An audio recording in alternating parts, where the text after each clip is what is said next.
Real estate investors, yes, I'm talking to you. How nice would it be if you never had to pay capital gains tax?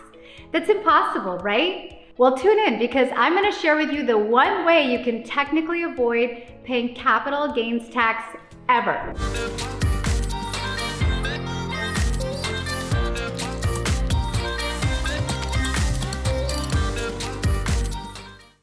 Welcome to Keeping It Real Estate. I'm your host, Milana, and I'm here to share my 21 years of experience and expertise with you.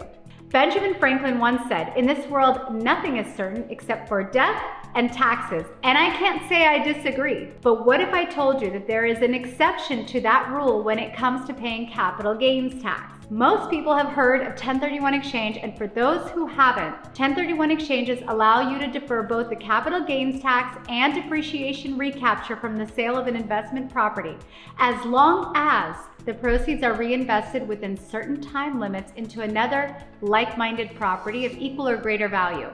Often we call that trading up.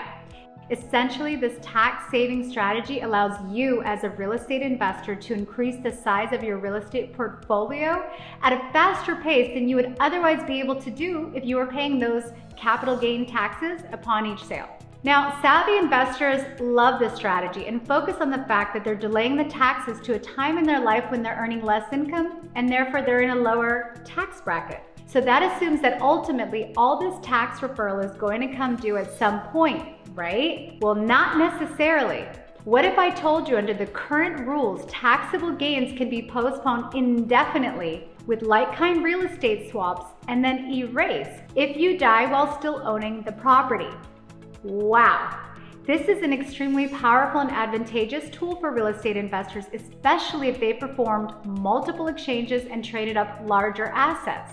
It's true, your entire capital gains tax deferrals, no matter how many or how big, are eradicated if you die still owning them. And this is how. Heirs of real property inherit the property at a full step-up basis, which means that they get the property at its fair market value at the time of the owner's death, rather than applying the acquisition cost. And the deferred capital gains tax under 1031 exchange is erased. Heirs can then sell the property and essentially owe zero federal income tax, or just a little tax based on post-death appreciation if they held on to the property and the property appreciated. What a deal!